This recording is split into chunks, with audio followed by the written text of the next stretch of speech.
স্বাগত আজকের বাংলাদেশে। আপনাদের সঙ্গে আছি আমি জাহিদ হোসেন। নিখাত বিনোদনের পাশাপাশি গণমানুষের কাছে বার্তা পৌঁছানোর বড় এক মাধ্যম চলচ্চিত্র। তাই অতীত, বর্তমান এমনকি ভবিষ্যতেরও সামাজিক অনেক চিত্র হিসেবে হাজির হয় ছায়াছবি। সমাজ বাস্তবতা তুলে ধরার সীমা পরিসীমা সব দেশে সমান নয়। এসব নিয়ে আজকের আলোচনা চলিতেছে। কথা বলতে আমাদের সঙ্গে স্টুডিওতে আছেন চলচ্চিত্র নির্মাতা রুবাইয়াত হোসেন, চলচ্চিত্র বিশেষজ্ঞ ডক্টর জাকির হোসেন রাজু এবং অভিনয়শিল্পী মিতা চৌধুরী। স্বাগত আপনাদের। রুবাইয়াত, আপনার কাছ থেকেই শুরু করি। তাত্ত্বিক জিনিস কথাবার্তায় হয়তো অনেক শোনা যাবে, কিন্তু প্রথমেই জানতে ইচ্ছা করে যে চলচ্চিত্রে আপনি আসলেন কেন? কারণ আমরা যতটুকু বুঝি যে আপনার কাছে অনেকগুলি অপশন আছে বা ছিল, কিন্তু চলচ্চিত্রটা বেছে নেওয়া কেন? মনে হয় যে আমি ছোটবেলা থেকে খুব ভিজুয়াল একটা পার্সন। আমি অনেক ছোটবেলা থেকে, ধরেন 6-7 বছর বয়স থেকে আমি ছবি আঁকি। আমি ছোটবেলায় ভাবতাম যে আমি পেইন্টার হব।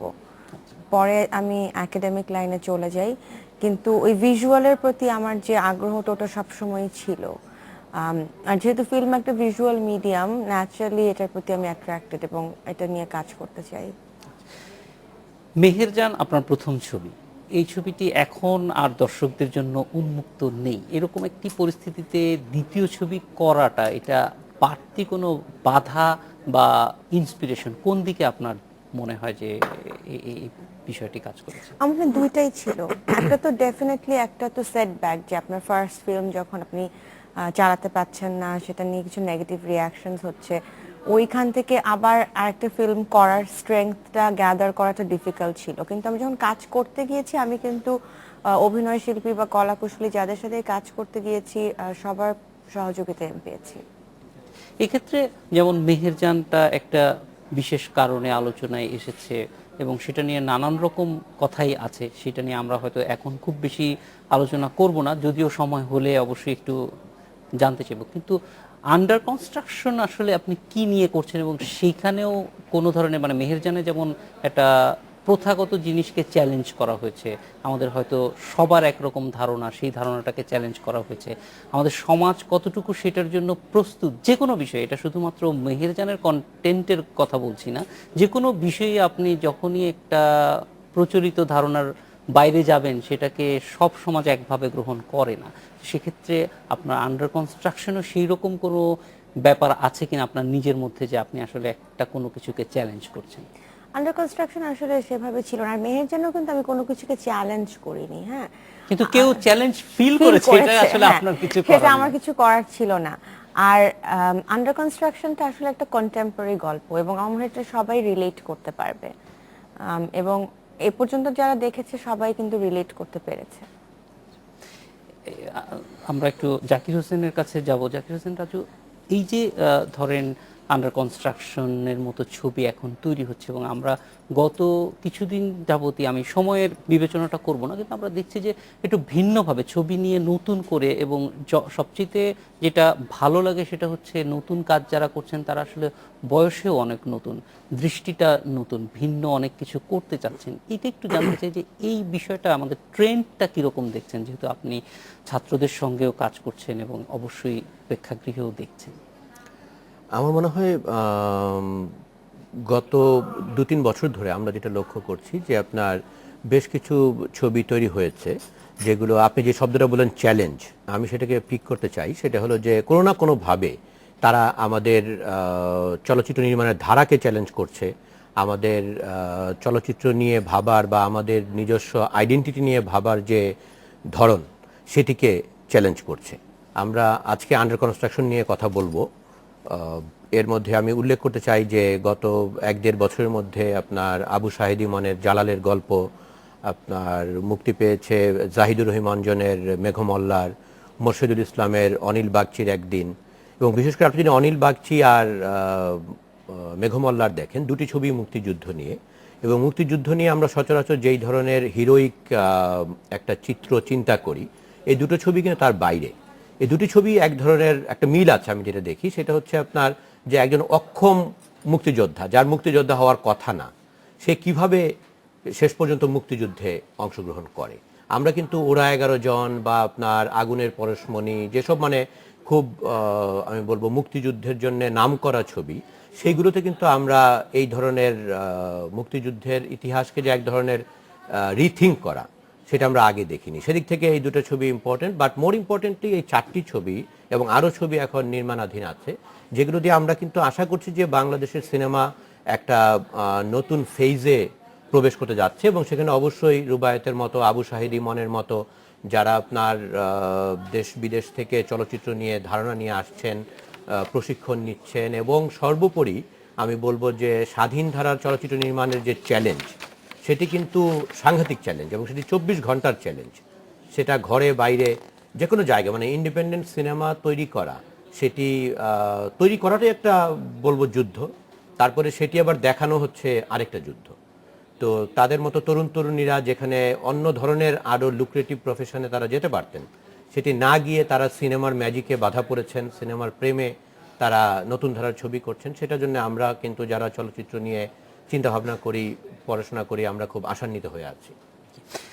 মিতাপ, আপনার কাছ থেকে একটু জানতে চাইবো যে অভিজ্ঞতাটা কাজ করার, আন্ডার কনস্ট্রাকশনে কাজ করার ক্ষেত্রে নতুন কি, এবং আমি মানে অন্য দর্শকদের মতো আমি ছবি দেখিনি, কিন্তু যতটুকু ট্রেলারে দেখলাম সেখানে যে নন্দিনীকে নিশ্চয়ই অন্যভাবে উপস্থাপন করা হয়েছে, এখনকার মতো উপস্থাপন করা হয়েছে। সেইখানে আসলে গল্পটা কেমন? সেখানে রবীন্দ্রনাথের নন্দিনী কিভাবে আমাদের আশেপাশের একজন মানুষ হয়ে উঠছেন, সেই গল্পটাতে আমরা কি পাবো? আমরা আসলে দেখেছি যে নন্দিনী সবসময় অন্য একটা জগতের, আমরা যেন কেন মনে হচ্ছিল সবসময় নন্দিনী খুব একটা রিয়েলিস্টিক নয়, এবং নন্দিনীর যেন মনে হচ্ছে বেশ জীবনের কোনো কন্ট্রোল নেই, তার জীবনের উপর কোনো কন্ট্রোল নেই। কিন্তু এই নন্দিনীকে যে নতুনভাবে উপস্থাপন করা হয়েছে, কন্টেম্পোরারি নন্দিনী, আমার মনে হয় সেটা আমার কাছে সেটা খুব ইন্টারেস্টিং মনে হয়েছে, that she's a contemporary Nandini with a lot of control over her life. এখন সেই কন্ট্রোলটা তাকে কোন দিকে নিচ্ছে, এটা কি একটা খারাপ দিকে নিচ্ছে না ভালো দিকে নিচ্ছে, সেটা কোনো ব্যাপার না, বাট ইটস হার লাইফ। তো এখানে যে 3জন নারী চরিত্র আছে, তারা প্রত্যেকেই ওয়ান ওয়ে অর আদার কোনো না কোনোভাবে তার জীবনটাকে সে কন্ট্রোল করতে চায়, বা জীবনের এটা যে তার জীবন, সেটা সে তার ব্যাখ্যা সেই দিতে চাচ্ছে। সে এক একজন এক একভাবে ব্যাখ্যা দিচ্ছে তার জীবনের, এবং তার জীবনে কি হবে সেই কন্ট্রোলটা সে নিচ্ছে। আর অনেকটা মনে হচ্ছে যে নারী কি বলে এম্পাওয়ারমেন্ট, হ্যাঁ হ্যাঁ, ক্ষমতায়নের মতো অনেকটা আমার মনে হয় সেটাই আর কি। সেখানে নন্দিনীকেও যে বলে, তো আমরা অনেক সময় বলি না ডিকনস্ট্রাকশন আর কি, তো ডিকনস্ট্রাক্টিং নন্দিনী কেন নয়? সে তো বটে। রুবায়েত, এখানে মানে মূল চিন্তাটা কি ছিল? কারণ আমরা জানি যে এটা অনেক সময় বলা হয় যে চিরসবুজ কোনো কিছুকে যদি আবার পুনর্নির্মাণ করতে হয়, সেটার মধ্যে কিন্তু চ্যালেঞ্জটা অনেক বেশি, সেখানে প্রত্যাশাটা অনেক বেশি। আবার এটাও ঠিক না যে নন্দিনী সবসময় একই রকম থাকবে, নন্দিনীরা তো পরিবর্তন হবে, চেঞ্জ হবে। রবীন্দ্রনাথ একজনকে যেভাবে দেখেছে, রুবায়েত হয়তো সেভাবে নাও দেখতে পারে, বা তার মতো করে নতুন হতে পারে, তার পরিবর্তন হতে পারে। নন্দিনী এখন বেঁচে থাকলে হয়তো অন্যভাবে রিয়্যাক্ট করতো, একইভাবে করতো না। রবীন্দ্রনাথ এখন লিখলে হয়তো অন্যভাবে লিখতেন।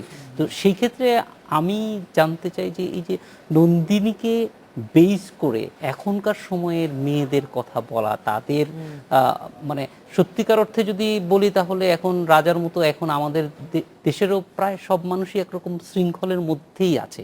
সেই জায়গাটাতে আঘাত করে যে আসলে আমরা সবাই রাজা, একটু ভিন্ন অর্থে, যে রাজার রাজত্বের জন্য না, আমাদের যে শৃঙ্খলাটা সেটা কিন্তু প্রায় বলা যায় এখনো সব মানুষের ভিতরে। সেখানে আঘাত দেওয়া হচ্ছে কিনা? শুধুমাত্র নারীর ক্ষমতায়ন না, এখানে তো পুরুষেরও ক্ষমতায়ন বা সবার ক্ষমতায়নের প্রশ্ন সবসময় রয়ে গেছে। সেইগুলি কিভাবে আপনি এখানে এনেছেন? নন্দিনী কথাটার অর্থই কিন্তু নারী, এটা কিন্তু Nandini is another synonym for women. আর রক্তকরবী নন্দিনী কিন্তু আমাদের বেঙ্গলি লিটারেচারে, আমাদের যে কালচারাল মিনিং যেখানে ক্রিয়েট হয়, সেখানে কিন্তু সে একটা আর্কেটাইপ অফ আলটিমেট ফিমেল ফেমিনিনিটি। তো সেই জায়গায় আমার মনে হয়েছে যে প্লেতে নন্দিনী একটা সিম্বল, আর আমার ফিল্মে কিন্তু রক্তকরবী জাস্ট একটা ব্যাকড্রপ, অনেকগুলো ঘটনার মধ্যে রক্তকরবী একটা স্ট্র্যান্ড বলতে পারেন। তো সেখানে আমার ক্যারেক্টার এই কালচারাল আইকনটাকে সে কোয়েশ্চেন করে, এটাকে যেটা মিতাপা বলছেন, এটাকে সে হিউম্যানাইজ করতে চেষ্টা করে যে নন্দিনী কখনোই পারফেক্ট না, তাকে ইমপারফেক্ট হতে হবে, তাকে হিউম্যান হতে হবে, তার মধ্যে ফ্লস থাকতে পারে। তো সেই এলিমেন্টসগুলো এখানে এসেছে। এবং আরেকটা যেটা আপনি বললেন যে রক্তকরবী তো অলসো একটা ক্রিটিক অফ ক্যাপিটালিজম, সেখানে নারী পুরুষ সবাই একটা নাম্বার হয়ে যাচ্ছে। তো ফিল্মের একটা পার্ট আছে যেখানে মেইন প্রোটাগনিস্ট রয়া সে ইমাজিন করে নতুনভাবে কিভাবে সে রক্তকরবীকে মঞ্চায়ন করবে। সেখানে কিন্তু তার ইমাজিনেশনে নির্মাণ শ্রমিক, গার্মেন্টস কর্মী, পুরুষ নারী সবাইকেই কিন্তু সে ওই যক্ষপুরীর ওয়ার্কার হিসাবে ইমাজিন করছে। তো এক অর্থে রয়া একটা ফিমেল ক্যারেক্টার, কিন্তু অনেক পুরুষও হয়তো তার সাথে রিলেট করতে পারবে, তার যে স্ট্রাগলটা সেটার সাথে। কাজ করার ক্ষেত্রে আমরা মানে সত্যিকার অর্থে বাংলাদেশে তো এই এই বোধটা সবসময় মনে হয় যে ঠিক চলচ্চিত্রে আপনি যেটা বলছিলেন যে অপূর্ণাঙ্গতা, সেই জায়গাটা মানে সবাই একটা পারফেক্ট হিরো বা পারফেক্ট হিরোইন হতে হবে সেটাও তো না, মানুষ হয়ে উঠতে পারে না চরিত্রগুলো।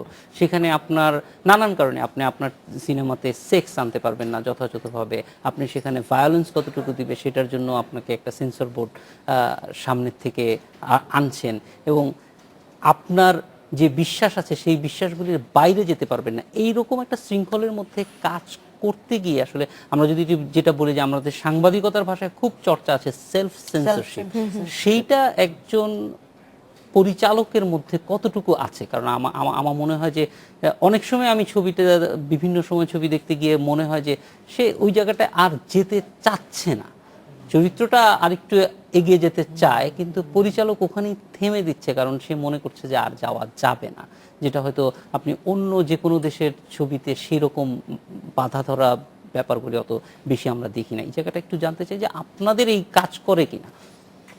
আসলে আমার ক্ষেত্রে সে অর্থে কাজ করেনি। আমি যখন স্ক্রিন প্লে লিখেছি বা শুট করেছি, আমি ফুল ক্রিয়েটিভ ফ্রিডম নিয়ে কাজ করেছি। আর যদি সেন্সরশিপের কথা বলেন, আপনি যদি ইরানিয়ান ফিল্মের ব্যাপারে দেখেন, ওখানে কিন্তু ওদের সেন্সরশিপটা একটা পজিটিভ ভাবে কাজ করেছে। দে বিকেম মোর ক্রিয়েটিভ, যেহেতু রেস্ট্রিকশনস আছে। তো সবসময় যে রেস্ট্রিকশন থাকলে সেটা নেগেটিভ, সেটাও আমি মনে করি না। রেস্ট্রিকশন অবশ্যই পজিটিভলি যদি প্লে করে তাহলে অবশ্যই সেটা ভালো। জাকির হোসেন, আমরা একটু আপনার কাছে একটা বিরতির পরে ফিরে এসে জানতে চাইবো যে আমাদের এখানে যেই বিশেষ করে রেস্ট্রিকশনের যে বিষয়টা সেন্সরশিপের মাধ্যমে আছে সেটা একাডেমিক ভিউ পয়েন্ট থেকে কতটুকু সাপোর্টিভ অথবা কতটুকু আসলে সাপ্রেসিভ মনে করেন?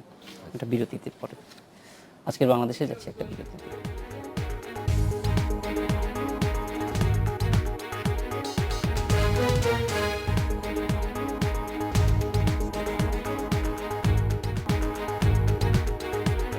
বিরতির পর ফিরে এলাম আজকের বাংলাদেশে। জাকির হোসেন রাজু, একটু জানতে চাচ্ছিলাম যে আমাদের সেন্সর বোর্ড আসলে কেমন, সেখানে কি ধরনের জিনিস যায় বা সেটার কম্পোজিশনটাই বা কীরকম, সেটা কি সত্যি সাপোর্টিভ নাকি মানে মুক্ত চিন্তার জন্য বাধা? আমি মানে সেন্সর বোর্ড প্রসঙ্গে বলার সূত্রে আপনি বিরতির আগে যেটা বলছিলেন যে রেস্ট্রিকশনস কিভাবে ফিল্ম ইন্ডাস্ট্রির জন্য পরিপূরক অথবা মানে বিপরীতে কাজ করতে পারে, সেটা নিয়ে আমি একটু বলতে চাই। সেটা হচ্ছে আপনার সত্যি কথা বলতে আমাদের যে ঢাকার যে চলচ্চিত্র শিল্প, এর একটা আপনার কী বলবো, এর ভিত্তিতে দাঁড়িয়ে আছে কিন্তু একটা রেস্ট্রিকশনের উপরে। সেটি হচ্ছে আমাদের প্রতিবেশী দেশের ছবি আমাদের সিনেমা হলে অনেক বছর ধরে প্রদর্শন করা নিষিদ্ধ, যেটা 1965 সাল থেকে হয়ে আসছে। এবং এটার মূল বক্তব্যটা হচ্ছে যে তাতে আমাদের স্থানীয় চলচ্চিত্র শিল্প বিঘ্নিত হবে। মাঝে মধ্যে উদ্যোগ নিয়েও কিন্তু এটা চালু করা যায়নি। তো তার মানে একটা কী বলবো, এটা একটা সরকারি রক্ষা কবচের মতো আমাদের ফিল্ম ইন্ডাস্ট্রিকে যেন আপনার একটা প্রাণ ভোমরা দিয়ে বাঁচিয়ে রাখতে হবে, সেরকম একটা পরিস্থিতি। এবং এইটা আমার কাছে খুব কী বলবো, একটা অপুষ্ট গণমাধ্যমের লক্ষণ বলে মনে হয় যে কেন এরকম একটা আপনার একটা লাইফ সেভিং ড্রাগ দিয়ে তাকে চালিয়ে যেতে হবে রেদার। এবং সেটার একটা বড় সমস্যা যেটা হয়েছে, আমি অপুষ্ট শব্দটা যেটা ব্যবহার করছি, যে তাতে এই চলচ্চিত্র শিল্প কিন্তু কখনোই পুষ্ট হয়নি। এটাকে যদি আপনার একটা ওপেন ফিল্ডে একটা শিশুকে খেলতে দিলে তার যেই বৃদ্ধিটা হবে, সে হয়তো পড়ে যাবে, ব্যথা পাবে, কখনো হেরে যাবে, তাই না, উত্থান পতন হবে, কিন্তু তারপরেও কিন্তু তার একটা আপনার ক্রমান্বয়ে যে বৃদ্ধি হবে। আমাদের গত কয়েক দশকে আমাদের চলচ্চিত্র শিল্পের সেই বৃদ্ধিটা হয়নি। তো এটা আমাদের একটা, আমি বলবো যে রাষ্ট্রীয় নীতির প্রশ্ন। এবং এটার পাশাপাশি হচ্ছে যে আপনি দেখবেন যে চলচ্চিত্র শিল্প সম্পর্কে একটা ব্যাপক আমি বলবো সন্দেহ সংশয় কাজ করে। সরকার সম্প্রতি চলচ্চিত্রকে শিল্প ঘোষণা করেছেন ইন্ডাস্ট্রি অর্থে, কিন্তু এখনো কিন্তু আমাদের ব্যাংক বা ফাইন্যান্সিং প্রতিষ্ঠানগুলো আপনার ফিল্ম মেকিং এর জন্য কোনো ঋণ দিতে আগ্রহী নয় বা দিচ্ছে না। আমি অন্তত জানি না যে কোনো প্রতিষ্ঠান থেকে কোনো চলচ্চিত্র নির্মাতা কোনো ঋণ পেয়েছেন। তো সেটাও কিন্তু আরেকটা বাধা, আরেকটা রেস্ট্রিকশন আমি বলছি যে from financing point of view, এবং হুইচ ইজ ভেরি ইম্পর্টেন্ট। আমি জোর দিতে চাই এই জন্য যে আপনার ফাইন্যান্সিং থেকেই কিন্তু আসলে স্ক্রিপ্ট রাইটিং শুরু হয়, যেটা আমরা অনেকে আমরা বুঝি না। স্বাভাবিকভাবে আমাদের দেশের যতটুকু দেখি যে খুব বিগ বাজেটের ছবি মানে 1 কোটি টাকা। এটা আসলেও মানে যদি মানে ভারতের কথাই বলেন তাহলে ভারতের মানে একটা ছবি বিগ বাজেটের ছবির তুলনায় কিছুই না। এমনকি পশ্চিমবঙ্গেও এর চেয়ে অনেক বেশি টাকায় ছবি তৈরি করা হয়, কারণ এখন তো আধুনিক অনেক কিছুই আছে, সেগুলিতেও টাকা প্রয়োজন হয় এবং বাজেট থেকেই বোঝা যায় যে আসলে আমরা কোথায় আছি। যখন $1 মিলিয়ন বাজেট হচ্ছে একটা চলচ্চিত্র নির্মাণের জন্য হলিউডে, ইভেন বলিউডে, তখন আমাদের এখানে আসলে টাকার অঙ্কে এটা এখনো পর্যন্ত ডলারে হিসাব করা খুব কঠিন। না, এবং সেই কারণে আপনার আমি বলছি যে 21 শতকের একটা আধুনিক শিল্পকলা এবং বিনোদনের মাধ্যম হিসেবে চলচ্চিত্র বিকাশের জন্য যেই ধরনের আপনার পুঁজির প্রবাহ প্রয়োজন, আমাদের এখানে সেটা কিন্তু কখনোই চালু হয়নি এবং নানানভাবে সেটা রুদ্ধ হয়ে রয়েছে। আপনার ফাইন্যান্সিংয়ের কথা আমি যেটা বলছিলাম যে আমাদের এখানে যেই মাল্টিপল সোর্স থেকে কমার্শিয়াল ফিল্ম মেকাররা ফাইন্যান্স জোগাড় করেন, তাতে ফিল্ম তৈরি হয় খুব অ্যাডহক বেসিসে। যারা ফাইন্যান্স দেন তাদের নানান ধরনের রেস্ট্রিকশন থাকে বা তাদের নানান ধরনের অনুরোধ থাকে যে একে নিতে হবে, ওকে নিতে হবে, একে বাদ দিতে হবে, তারপরে 30 দিনের শুটিং 15 দিনে শেষ করতে হবে, আপনি কাঠের তলোয়ার দিয়ে চালিয়ে দেন। হ্যাঁ, এই জাতীয় করে কিন্তু আলটিমেটলি আমি বলছি যে আমাদের চলচ্চিত্র ইন্ডাস্ট্রি সাবালক হতে পারছে না। যেই কারণে এই ধরনের যে রেস্ট্রিকশনগুলো, আমি বলবো একটা হলো প্রদর্শনের দিকে যে রেস্ট্রিকশন, যে অন্যান্য দেশের ছবি কতটা আমাদের এখানে আসবে, কিভাবে আসবে, আমরা একটা সুষ্ঠু প্রতিযোগিতায় অংশগ্রহণ করা উচিত বলে আমি মনে করি। কারণ একটা জিনিস দেখেন যে 90-এর দশকের তুলনায় এখন 3/1 নেমে এসেছে হল প্রদর্শনীর যে সংখ্যাটা যদি দেখি, সেখানেও কিন্তু সরকারের কোনো নজরদারি নেই যে হলগুলি কেন ঝরে যাচ্ছে বা এগুলিতে দেখা যাচ্ছে অনেক ক্ষেত্রেই হয়তো অন্য কিছু হয়ে যাচ্ছে, কিন্তু সেখানে ওই যে মানে রেস্ট্রিকশন যেটা আছে যে আপনি বাইরের থেকে বা ইন্ডিয়া থেকে ছবি আনতে পারবেন না, কিন্তু একই সঙ্গে এটা কিভাবে চলবে সেটার কিন্তু কোনো নির্দেশনা নেই। না, সেই জন্য আমার মনে হয় যে সামগ্রিক পরিস্থিতিটা নিয়ে আমাদের ভাবার সময় এসছে, মানে সময় অনেকদিন ধরেই, কিন্তু আমার মনে হয় এটা খুব এখন হাই টাইম যে আমাদের প্রোডাকশন, ডিস্ট্রিবিউশন, এক্সিবিশন, ফাইন্যান্সিং এবং সেন্সরশিপ, এই সবগুলো আপনার একসাথে আমাদের রিথিঙ্ক করে আমাদের যদি জাতীয় পর্যায়ে আমরা এমন ধরনের পলিসি নিতে পারি। কারণ যেটা আমরা বারবার বলার চেষ্টা করেছি সেটা হলো যে চলচ্চিত্র এমন একটা মাধ্যম, এটা কিন্তু আমাদের জাতীয় পরিচিতির জন্যও খুব ইম্পর্টেন্ট, তাই না? আজকে ধরেন ইরানের চিত্র যদি দেখেন, সাউথ কোরিয়ার চিত্র যদি দেখেন, তারা কিন্তু চলচ্চিত্র দিয়ে বিশ্বম্যাপে উঠে এসেছে, তাই না? এবং সেখানে আমাদের এখানে অনেক প্রতিভাবান চলচ্চিত্রকার আছেন, ইভেন আমাদের মতো অনেকে আছেন যারা আমরা চলচ্চিত্র নির্মাণ করতে চেয়েছি, কিন্তু যখন দেখেছি যে উপযুক্ত পরিবেশ নেই, তখন আমরা গবেষণা, শিক্ষকতা বা অন্যদিকে আমরা গিয়েছি। আমি আমাকে এক্সাম্পল হিসেবে বলছি, কিন্তু আমি বলছি এরকম আপনার আরো অনেকেই হয়তো যথাযথ পরিবেশ পান।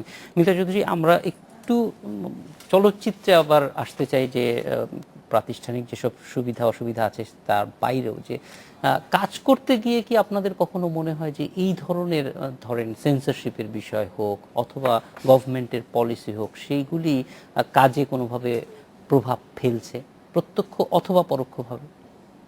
হ্যাঁ, তা তো ফেলছেই। যদি এখন এটা ডিপেন্ড করে অফকোর্স কোন ছবিটা করছি, কোন কাজটা করছি। এখন সেখানে যদি স্ক্রিপ্টিংয়ে বা মানে কোনো পরিবেশে, মানে যে পরিবেশটা তৈরি করা হচ্ছে চলচ্চিত্রের জন্য, ওই প্লটটার জন্য, সেখানে যদি এমন কিছু সাবজেক্ট আছে যেটা নাকি সেই কাজটা আমি করতে পারবো না, কেননা ওটা খুব সেন্সিটিভ, হয়তো পলিটিক্যাল অথবা সেক্সুয়াল, তো ওগুলো করতে গেলে একজন অভিনয় শিল্পীর জন্য সেটা কিন্তু বেশ সমস্যা হয়ে দাঁড়ায়, কেননা তার তখন সেই চ্যালেঞ্জগুলো সে নিতে পারে না, কেননা সে কখনোই ওটা ফেস করে না, সেই চ্যালেঞ্জগুলো, সেই কাজগুলো করার জন্য। তো কিছুটাতে ওই সেগুলো তো প্রভাব ফেলেই। কিন্তু যেমন আবার রুবাইয়াত যেমন বললো যে রেস্ট্রিকশনগুলো আবার পজিটিভলিও কাজে লাগানো যায়, হয়তো অন্যভাবে ইনডিরেক্টলি ওটা ইউজ করা গেল, ওই রেস্ট্রিকশনটাকে নিজের কাজে ব্যবহার করা গেল আর কি, to turn it to one's own advantage, সেটাও করা যায়। তো এটা আমাদের সেন্সর বোর্ড বা তারপর আবার যেটা হলো তাদের দায়িত্ব, তারা কি সেন্সর করবে সবসময় ওটা নিয়ে একটু চিন্তা করতে হয়, তাই না? ওটা নিয়ে ভাবতে আচ্ছা, হয় আমাদের। এইখানে একটু জানতে চাই যে আমাদের সেন্সর বোর্ড যতটুকু কম্পোজিশন দেখি যে সেখানে আসলে যারা চলচ্চিত্র নিয়ে কাজ করে অন্তত পরিচয় দেখলে বোঝা যায় যে সেই মানুষের সংখ্যা কম। ফলে যারা চলচ্চিত্র নিয়ে কাজ করছে, মানে সাবজেক্ট স্পেশালিস্ট, এই শিল্পের সঙ্গে জড়িত আছে, তাদেরকে কিভাবে এখানে সম্পৃক্ত করা যায় সেটা নিয়ে শিল্পীদের মধ্যে কোনো রকমের ভাবনা চিন্তা আপনারা কখনো দেখেছেন কিনা? আমি পার্সোনালি সেটা সেটা আমি পার্সোনালি খুব একটা দেখিনি, কিন্তু আমার মনে হয় আমার কলিগদের মধ্যে যারা যারা অভিনয় শিল্পী, যারা বা এই জগতে যারা ইনভলভড আছেন, তারা নিশ্চয়ই কিছু না কিছু মানুষ নিশ্চয়ই তারা নিশ্চয়ই ইন্টারেস্টেড হবেন, কেননা তারাই তো they should be on the censor board. তারা এখন আমার কাছে যেটা জাকির হোসেনও বলছে যে গত 2 বছরে আমরা কিন্তু অনেক নতুন ছবি, ভিন্ন ধারা পেয়েছি, সেইটাকে যদি যথাযথভাবে আমরা নার্চার করতে না পারি তাহলে হয়তো ওই গবেষক হয়ে যাবে। আর যারা যারা নাকি পলিসি মেকার্স বা যারা সেন্সর বোর্ডে আছেন বা যারা পলিসি মেকার্স, তারা যদি এই ব্যাপারে কি বলবো অ্যাওয়্যার না হন, শিক্ষিত না হন অ্যাবাউট যে নতুন ধরনের চলচ্চিত্র, ওয়ার্ল্ড সিনেমা, তারা যদি এগুলো সম্পর্কে তাদের যদি কোনো ধারণা না থাকে, তাহলে কিভাবে তারাই বা নার্চার করবেন, তারাই বা কিভাবে এনকারেজ করবেন? সেটা হচ্ছে যে আপনার আমাদের মধ্যবিত্ত শিক্ষিত সমাজে চলচ্চিত্র মাধ্যমকে এখনো খুব সম্মানের অবস্থানে দেখা হয় না, তাই না? আপনার যে চলচ্চিত্রে অভিনয় বলেন, চলচ্চিত্র নির্মাণ বলেন বা বিভিন্ন, আমি চলচ্চিত্র নিয়ে শিক্ষকতা করি, এই সবই কিন্তু সাধারণ শিক্ষিত মধ্যবিত্ত মনে করে যে নট এ ভেরি কি বলবো হাইব্রো, রেসপেক্টেবল। আমরা তো নাটক মানে ইভেন আমার ফ্যামিলি থেকেও কিন্তু যে তারা প্রেফার করে যে আমি কেন মানে ফিল্ম না বানিয়ে অন্য কোনো প্রফেশনে যেতাম। হ্যাঁ, তারা যখন দেখে যে আমি এফডিসি এর মধ্যে যাচ্ছি তখন তাদের মানে একটু মাথা নত হয়ে যায় যে আমার মেয়ে এফডিসি তে যাচ্ছে ছবি করতে। এটা আবার যখন আমি আমেরিকায় বলছি, আমি সিনেমা স্টাডিজ নিয়ে এখন পড়ছি, আমার ক্লাসে আমি যখন বলছি, ওরা কিন্তু রিলেট করতে পারছে না যে ও কেন এভাবে দেখাবে, you are a film maker, they should be proud.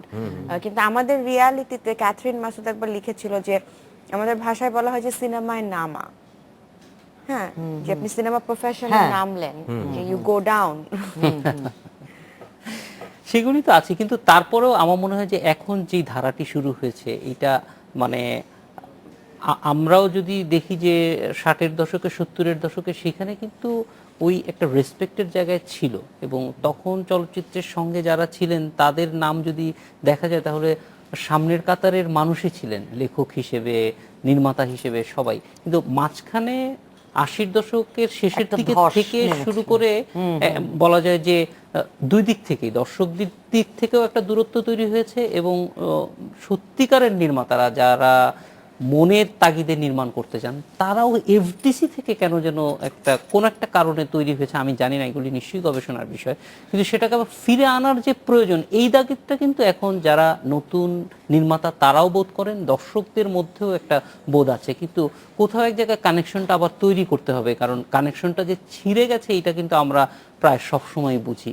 এই দর্শকদের নিয়ে আসার চ্যালেঞ্জটা আসলে কাদের কাঁধে মূলত? কারণ অনেক সময় হয়তো মানে সেটাই একটু আমরা জানতে চাইব, একটা বিরতির পরে ফিরে এসে একটু এই ব্যাপারটায় আপনাদের তিনজনেরই মতামত জানতে চাইবো, যে দর্শকরা চলে গেছে কিন্তু নিশ্চয়ই অনেক কারণেই চলে গেছে, কিন্তু তাদেরকে ফিরে আনতে হবে, এবং তারা ফিরে আসতে হয়তো চায়ও, তাদের চাহিদা এবং যোগানের মধ্যে কোনো এক জায়গায় পার্থক্য থেকে যাচ্ছে। মানে একটা বিরতির পরে আপনাদের কাছে আবার ফিরে আসছে। আজকের বাংলাদেশে নিচ্ছে একটা বিরতি।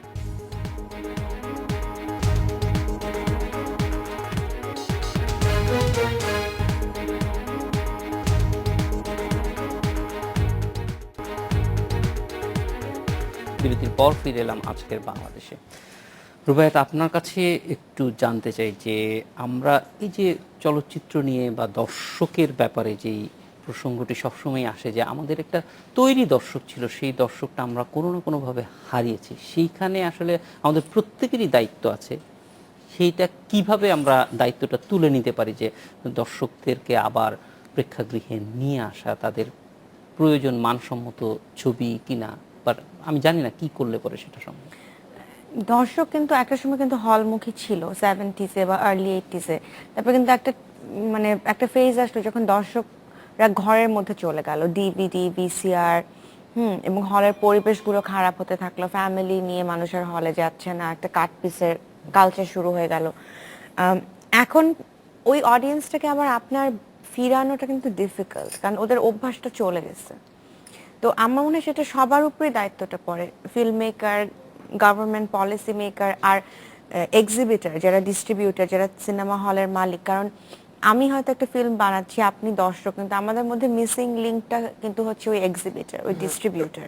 তার মনে হয় এই সমস্ত ফোর্সগুলোকে একটা সমন্বিতভাবে কাজ করতে হবে। আমার যেটা মনে হয় যে আমাদের এখানে আমাদের মধ্যে কোনো সমন্বয় নেই, কোনো কমিউনিকেশন নেই, যে সম্মিলিতভাবে যদি film maker, policy maker, distributor, exhibitor সবাই যদি একসাথে কাজ করে তাহলে হয়তো সম্ভব। মানে মূল বিষয়টা হচ্ছে যে এটার যে ব্যবসা একটা পার্ট আছে ফিল্ম মেকিং এর, সেইটা কোনো না কোনোভাবে মানে হয়তো মিসিং আমাদের এখানে। কারণ আমরা যখন একটা ছবি দেখি, সেই ছবিটা কোথায় প্রদর্শিত হবে এটা দেখার জন্য যে ধরনের প্রচারণা হওয়া দরকার, থাকা প্রয়োজন। আপনি যে সময়ের কথা বলছিলেন সেই সময় কিন্তু প্রচারণার মাধ্যম কি ছিল? টেলিভিশন আর রেডিওতে বাণিজ্যিক কার্যক্রমে প্রতিদিন দুপুরবেলা কিন্তু ওই সপ্তাহের দুটি যে ছবি মুক্তি পেয়েছে সেই দুটির 15 মিনিট একটা যেত, বিজ্ঞাপন যেত যে এই আছে, যেটা শুনে মানুষ উদ্বুদ্ধ হতো। এবং টেলিভিশনেও ছায়াছন্দ নামে একটা অনুষ্ঠান ছিল যেখানে মনে আছে। গান শোনানো হতো। সেগুলি কিন্তু তখন তো এই দুইটাই মাধ্যম যেখানে আপনি মানুষের কাছে যেতে চান। এখন অনেক মাধ্যম আছে, কিন্তু চলচ্চিত্র দেখার জন্য মানুষকে মানে উৎসাহিত করার জন্য কিন্তু মাধ্যমের ব্যবহার অনেক কমে যাচ্ছে। এমনকি আমরা যদি 80-র দশকে দেখি যে ইত্তেফাক পত্রিকায় বড় বিজ্ঞাপন দেওয়া হতো চলচ্চিত্র থেকে, নিশ্চয়ই তাদের বাজার ছিল। জাকির হোসেন, এই জায়গাটায় আপনার কাছ থেকে একটু জানতে চাই যে সত্যিকার অর্থেই যেটা ব্যবসার, যে সামগ্রিকভাবে ব্যবসা হিসেবে চলচ্চিত্রকে দেখা, আপনি শিল্পের কথা বলছিলেন, সেইখানে আমাদের দুর্বলতাটা দূর করার উপায় কি হতে পারে? আমার মনে হয় যে আমরা যেটা বারবার বলি যে 1960 এবং 70 দশকে আমাদের চলচ্চিত্রের দর্শক ছিল, নিয়মিত মধ্যবিত্তরা সিনেমা হলে যেতেন, হুইচ ইজ ট্রু। কিন্তু আমি বলছি যে আমাদের যেটা ভাবতে হবে সেটা হচ্ছে যে ওই সময়ে কিন্তু আপনার ওই যে মডার্নিস্ট মিডল ক্লাস, তারা আকারে অনেক ছোট ছিল এবং তারা অনেক বেশি ইনওয়ার্ড লুকিং ছিল। মানে আমি বলছি not in a globalised world like today. তো কাজেই তাদের যে ভিশন, চিন্তা চেতনা, তা কিন্তু অনেকটা ছিল যে নিজেদের মধ্যে নিজেদের আর্ট কালচার সেগুলো নিয়ে, এবং তারা সেটাকে প্যাট্রোনাইজ করেছেন লোকাল ফিল্ম কালচার দিয়ে, এবং লোকাল ফিল্মও আবার বিপরীতক্রমে তাদেরকে প্যাট্রোনাইজ করেছে, মিডল ক্লাসকে। মানে মিডল ক্লাসের যেই আমি বলবো কনসার্নস, সেইগুলোকে তারা তাদের ছবিতে তুলে ধরেছেন। একটা পারস্পরিক সম্পর্ক 1960-70 দশকে ছিল। কিন্তু 80-র দশক থেকে যেটা হয়েছে সেটা আমরা বলতে পারি যে একটা ভিসিআর এইজ শুরু হয়েছে। ভিসিআর এর মাধ্যমে আমরা কিন্তু অমিতাভ বচ্চনকে ঘরের মধ্যে পেয়ে গেলাম। আমরা জিনাত আমানের ছবি, আমি তখন স্কুলে পড়ি, আমরা কুরবানি দেখতে পেলাম। তো আপনার এবং এটার ইম্প্যাক্ট কিন্তু অনেক, মানে আমি বলছি যে আমাদের পুরো যে মিডিয়া অ্যান্ড এন্টারটেনমেন্ট ইন্ডাস্ট্রি, সেটা কিন্তু আপনার গ্লোবালাইজ হতে শুরু করলো। এবং ইভেনচুয়ালি আমরা মানে যদি আজকের বাংলাদেশের কথা আমরা ভাবি, এটা কিন্তু much more globalised and very rapidly একটা কি বলবো আপনার কমার্শিয়ালাইজিং সোসাইটি। এবং এইখানে কিন্তু আমি বলবো যে ওই 60-70 দশকের ওই মধ্যবিত্ত মডার্নিস্ট দর্শক বা ওই ধারার ছবি নিয়ে আমরা কল্পনা করতে পারি, কিন্তু সেটা আসলে বাস্তব ভিত্তিক না। রেদার বরং যেই ছবিটা নিয়ে আমরা আজকে আলোচনা করছি, আন্ডার কনস্ট্রাকশন, এই ধরনের ছবি আমাদের আরও বেশি দরকার। মোরওভার এই ছবিতে আমি যেই গ্লোবালাইজিং কমার্শিয়ালাইজিং বাংলাদেশের কথা বলছি, সেটা কিন্তু খুব মানে আপনার মানে ভিজুয়ালি এবং সাউন্ড দিয়ে উপস্থিত। আপনারা যদি ছবিটা দেখেন তাহলে দেখবেন যে আজকের যে ঢাকা, সিএনজির হর্ন, ধোঁয়া, ময়লা, আপনার শত শত শ্রমিক রাস্তায় হেঁটে যাচ্ছে, যানবাহন পাচ্ছে না, বা মানুষের জীবন বিপন্ন, মানে ছবিটা নিয়ে আমরা আশা করি আরো আলোচনা করব।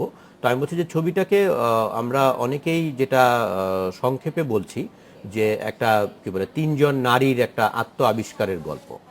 অবশ্যই সেটি, কিন্তু আমি বলবো এটা বিয়ন্ড দ্যাট, এটা কিন্তু একটা মানে আমাদের মানে আজকের ওই তিনজনের মধ্যে দিয়ে সোসাইটিকে, আসলে সবাইকেই নিজেকে হ্যাঁ খুঁজে পাওয়ার একটা আপনি যে শুরুতে বলছিলেন যে এটা শুধু নারী না, ইভেন পুরুষেরও আত্ম আবিষ্কারের গল্প।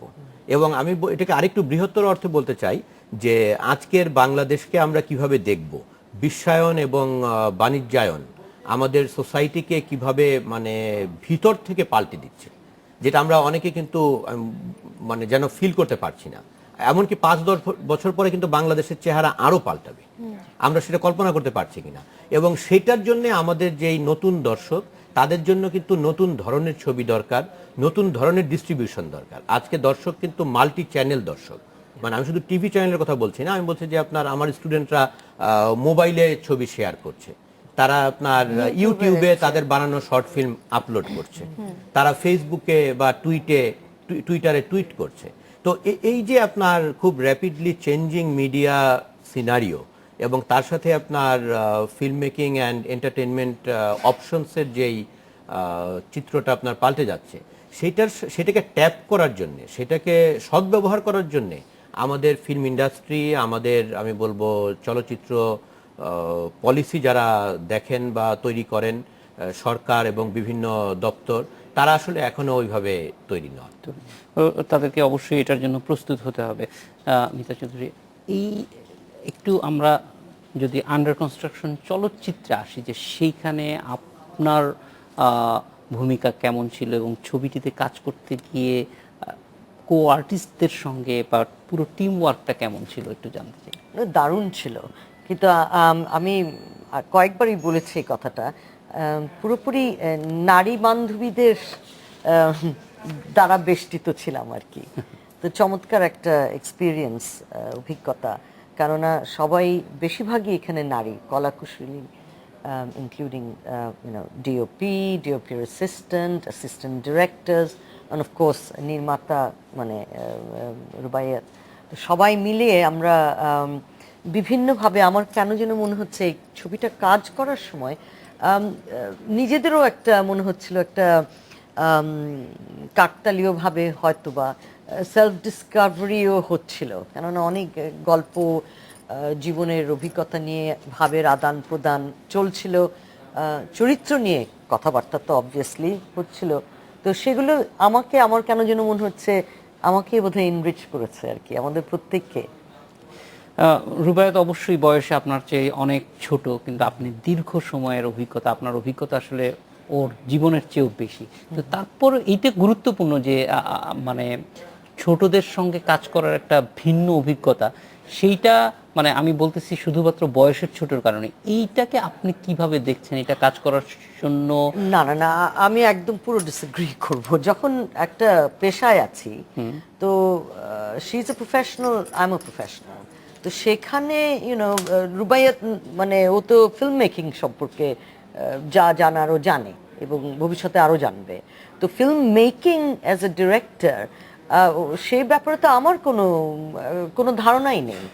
আমি তো অভিনয় শিল্পী, আমি অভিনয় করি, ডিরেকশনের ব্যাপারে আমার কোনো ধারণা নেই।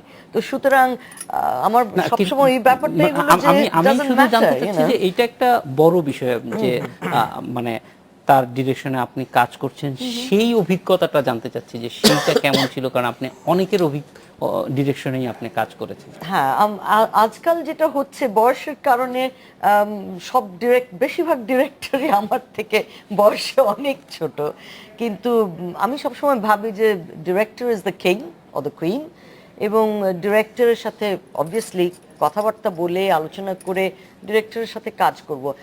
আমার সেই ব্যাপারে অ্যাকচুয়ালি কোনো কমেন্ট নেই। বয়সের তারতম্য ওটা আমি খুব একটা মাথায় আসে না। সেটা অবশ্যই কাজের মধ্যে দিয়েই মানুষ বড় হয়, ফলে সেটা আমরাও। আমি একটু ছোট করে যোগ করতে চাই, সেটা হচ্ছে যে মানে আন্ডার কনস্ট্রাকশন ছবিটা দর্শকদের দেখার জন্য অনেক রিজন আছে। এটা একটা মাল্টি লেয়ার ছবি, কিন্তু যদি কেউ শুধু একটা সিঙ্গেল রিজন খোঁজেন তাহলে মিতা চৌধুরীর অভিনয় দেখার জন্য আমি বলবো তাদের হলে যাওয়া উচিত। আমি 2বার দেখেছি এবং আমি প্রতিবারই বিস্মিত হই যে এত নিখুঁত, এত উঁচু মানের অভিনয় তিনি কি করে করেছেন। মানে আমাদের ছোটবেলা থেকে আমরা ওনার অভিনয় দেখে আসছি বাংলাদেশ টেলিভিশনে। আমরা একটা বিরতিতে যাব, বিরতির পর রুবায়েত আপনার কাছে আসব যে এটা একটা ভালো দিক আমি মনে করি যে আমরা আসলে সারা বিশ্বের কম্পিটিশনে যাচ্ছি। আপনার ছবিটি একই সঙ্গে ফোর্স অ্যাওয়েকেন, যেটা ইতিমধ্যেই $1 বিলিয়ন আয় করে ফেলেছে, তার সঙ্গে কিন্তু কম্পিট করবে কোনো না কোনোভাবে। এটা আমাদেরকে আসলে উপরের দিকে যাচ্ছে। আমরা যেমন খেলার ক্ষেত্রে যদি অস্ট্রেলিয়ার সঙ্গে খেলতে পারি আমরা খুশি হই, আমরা জানি যে অস্ট্রেলিয়ার চেয়ে আমরা দুর্বল। এই বিষয়গুলো একটু জানতে চাইবো যে দর্শক, আপনি মনে করেন যে দর্শকরা আপনার এই ছবিটাকে কিভাবে নেবে, এবং এইরকম একটা গ্লোবাল কম্পিটিটিভ এলাকায়। আমরা একটা বিরতির পর আপনাকে কাছে ফিরে আসছি। আজকের বাংলাদেশে নিচ্ছে আরেকটা বিরতি।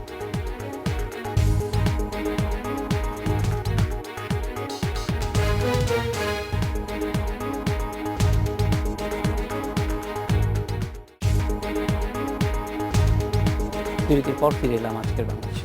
রুবায়েত, আপনার কাছে একটু মানে চলচ্চিত্রটা নিয়ে একটু জানতে চাই যে কি বিশেষত্ব আছে যে কারণে মনে করেন যে এটা দর্শকরা দেখতে যাবেন। হ্যাঁ, যেটা রাজু ভাই, জাকির হোসেন রাজু ফিল্ম স্কলার, উনি বলছিলেন যে এখানে একটা কন্টেম্পোরারি ঢাকাকে আপনারা দেখতে পাবেন, যেটা হয়তো আমরা এখনকার ফিল্মে দেখি না। এবং একটা মেয়ের লাইফ, তার প্রাইভেট মোমেন্টস, তার বিভিন্ন রিলেশনশিপসের যে রিয়ালিটি বা লেয়ার্সগুলা, সেটা দেখতে পাবে, যেটা হয়তো আমরা অন্যান্য ফিল্মে কিছুটা মিসিং দেখি। হ্যাঁ, তো আমি বলবো যে একটা কন্টেম্পোরারি ঢাকার রেপ্রেজেন্টেশন এবং আমাদের প্রত্যেকের এভরিডে লাইফের একটা রিফ্লেকশন দেখার জন্য হয়তো ফিল্মটা অ্যাট্রাক্ট করতে পারে দর্শকদেরকে। কতটা প্রেক্ষাগৃহে দেখা যাবে আগামীকাল থেকে? 4টা প্রেক্ষাগৃহে মুক্তি পাচ্ছে, বলাকা, শ্যামলী, স্টার সিনেপ্লেক্স এবং যমুনা ব্লকবাস্টার্স। এটা আরো বেশি জায়গায় দেয়ার ক্ষেত্রে প্রতিবন্ধকতা আছে নাকি এটা আসলে প্রোডিউসার মানে ডিস্ট্রিবিউটররাই? আমরা নিজেরা এটা ডিস্ট্রিবিউট করছি, হলের সাথে আমরা নিজেরা কন্ট্রাক্ট করেছি, যে কারণে 4টা হলে। এরপর ডিমান্ড অনুযায়ী আমরা আবার এটাকে বাড়াবো। মানে অনেক সময় দেখা যায় যে হলের বাইরেও নানান ধরনের বিকল্প ব্যবস্থা প্রদর্শনের ব্যবস্থা করা হয়, সেগুলির কোনো উদ্যোগ আপনাদের? সেটার আমাদের প্ল্যান আছে। ঢাকার বাইরের জেলাগুলোতে হয়তো আমরা নিয়ে যাব বিকল্প পদ্ধতিতে, কিন্তু সেক্ষেত্রেও পাইরেসির জন্য আমাদেরকে অনেক বেশি কেয়ারফুল থাকতে হবে।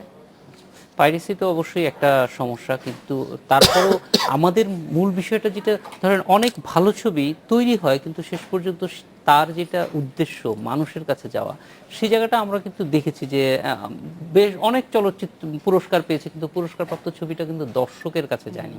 সেটা নিয়ে আলাদা কোনো ভাবনা আপনাদের আছে কিনা, বা এটা বিজনেস মডেলের ভিতরে কিছু আছে কিনা? সেটা ধরেন আমার ফিল্মটা আমাকেই অডিয়েন্সের কাছে নিয়ে যেতে হবে, এটা আমাকেই দায়িত্ব নিতে হবে, যেহেতু কেউ এটা করছে না। যেমন আমি নিজেই ডিস্ট্রিবিউট করছি 4টা হলের সাথে।